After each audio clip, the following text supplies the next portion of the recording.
అస్సలాముఅలైకుం అందరికీ నమస్కారం. మీరు చూస్తున్నది టీడీ న్యూస్ కేఎన్ఆర్.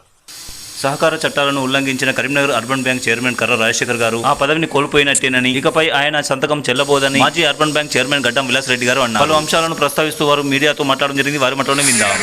నమస్కారం, నా పేరు గడ్డం విలాస్ రెడ్డి, కరీంనగర్ సహకార urban bank X chairman Karimnagar. ఈరోజు విషయం ఏంటంటే మహాజన సభ మరియు పాలక సమావేశం 29/3/2026 రోజున కృషి భవన్ కలెక్టరేట్ రోడ్డులో బ్యాంక్ యొక్క మహాజన సభను కర్ర రాజశేఖర్ అధ్యక్షంగా నిర్వహిస్తున్నామని తెలియజేశారు. కానీ కోరం లేదని వాయిదా వేశారు. ఇది సహకార చట్టానికి విరుద్ధం. ఎందుకు అనంటే బ్యాంకు సభ్యత్వం 18,000 మంది. 18,000 మంది ఉంటే 180-200 మంది పట్టే కెపాసిటీ గల హాల్ తీసుకొని కోరం రాలేదని వాయిదా వేయడం అని నేను ఖండిస్తున్నాను. ఎందుకు అంటే 18,000 మందికి 200 ఎట్లా తీసుకుంటావు? నువ్వు ఏ రకంలో తీసుకుంటావు? అంటే నువ్వు ముందే కోరం రాదని గెసేస్తున్నావా, లేకుంటే రావద్దని చెప్పి నువ్వు ఎవరికి ఇంటిమేషన్ చేయకుంటున్నావా అంటే దీనివల్ల అర్థమవుతుంది నీ ఎవరికి కూడా సమాచారం చేరవేయలేదు.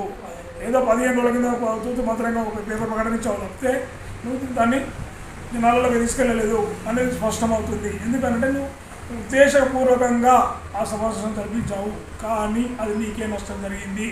ఎందుకు అంటే మన కరీంనగర్ సహకార అర్బన్ బ్యాంక్ బైలా ప్రకారం మార్చి 30వ తేదీలోపు సమావేశం ఏర్పాటు చేయనట్టయితే ఆ మరుసటి రోజు అంటే మా 31st రోజు లోపు సభ నిర్వహించాలి. నువ్వు 29న నిర్వహించినావు అండ్ వాయిదా వేసినావు. ఆ వాయిదా వేసిన సమావేశం ఆ రోజు మధ్యాహ్నమో లేకపోతే తెల్లారో 31 లోపల జరగాలి. అండ్ 31 లోపల జరగలేదు. 31 కాదు, ఈరోజు 4వ తారీఖు. ఈ రోజు వరకు సమావేశాన్ని జరపలేదు.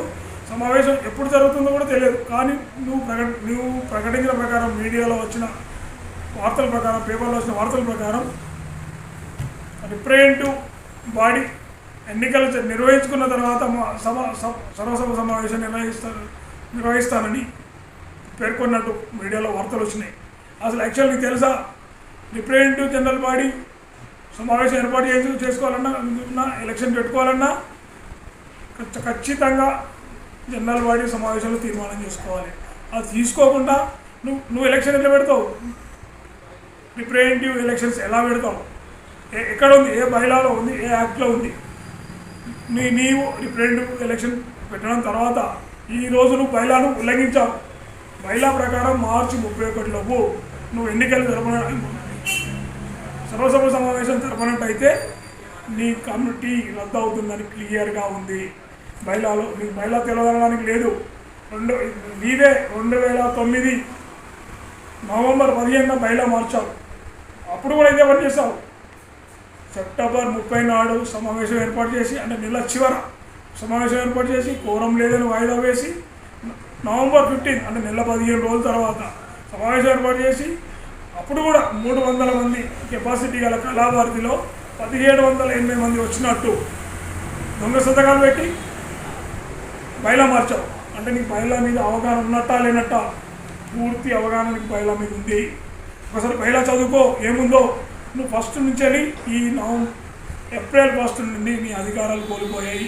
నువ్వు బ్యాంకులో చైర్మన్ కాదు, ఎక్స్ చైర్మన్గా ఉండాలి.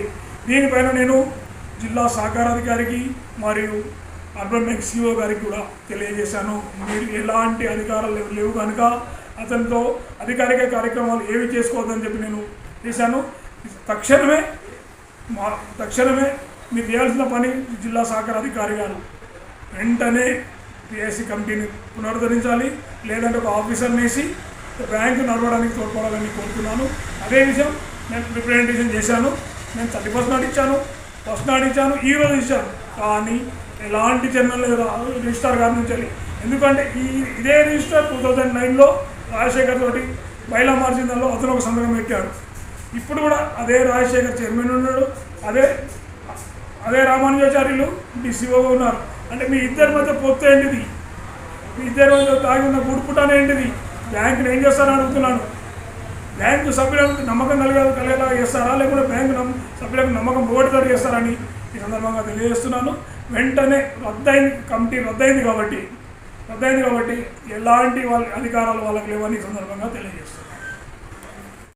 అడగండి, కూర్చోండి.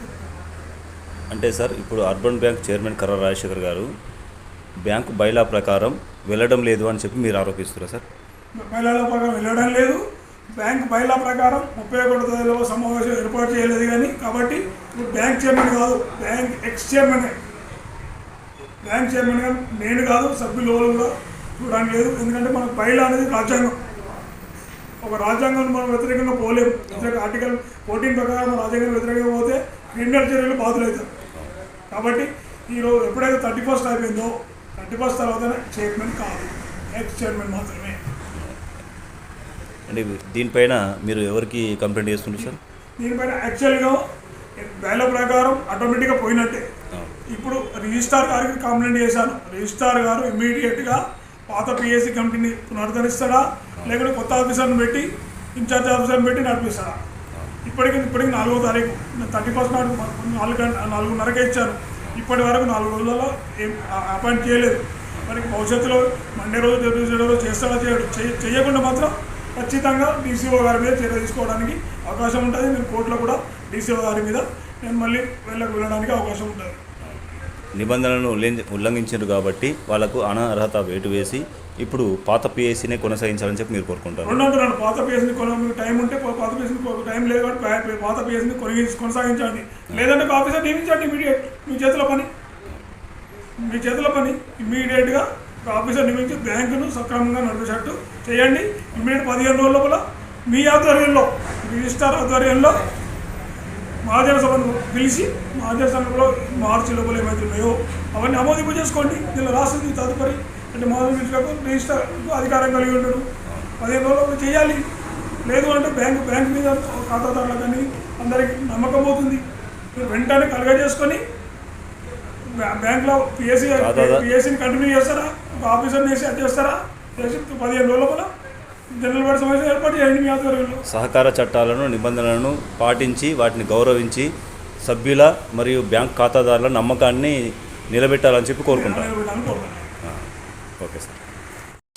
ఈ కార్యక్రమాన్ని మీకు సమర్పించిన వారు ఆల్ ఫోర్స్ విద్యా సంస్థలు కరీంనగర్, పారమిత విద్యా సంస్థలు మంకమతోట పద్మనగర్ కరీంనగర్, శ్రీ చైతన్య విద్యా సంస్థలు కరీంనగర్, ఎస్విజేసి విద్యా సంస్థలు Tegalotapalle Karimnagar, Saint George and Paradise schools Karimnagar, Maner విద్యా సంస్థలు Mankammathota Padmanagar Karimnagar, Oxford schools Ramnagar Kamanpur Karimnagar, Atom classes coaching and tuitions Housingpur చౌరస్తా Karimnagar, Bansal classes junior college Karimnagar.